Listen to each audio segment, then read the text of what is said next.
Liquor mafia don గా ఉన్న బొత్స సత్యనారాయణకు సినీ మాఫియాలోనూ హస్తముందని TDP MLA Devineni Uma ఆరోపించారు. నిర్మాత బండ్ల గణేష్ బొత్స మధ్య లావాదేవీలను బయటపెట్టాలని డిమాండ్ చేశారు.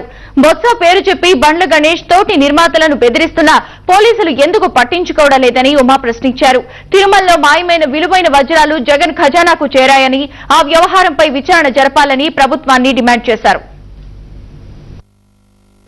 చేసిన దోపిడీ డబ్బంతా కూడా బ్లాక్ మనీ అంతా కూడా బండ్ల గణేష్ తీన్మార్ సినిమాలో డబ్బు బొత్స సత్యనారాయణది.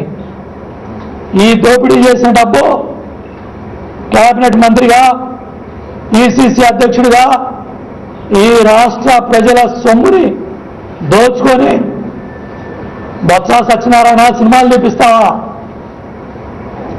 ఈ బండ్ల గణేష్ ఎవరో, ఈ బొత్స సత్యనారాయణకి ఈ సినిమా మాఫియా సంబంధాలు సిఐడి బయట పెట్టాలి.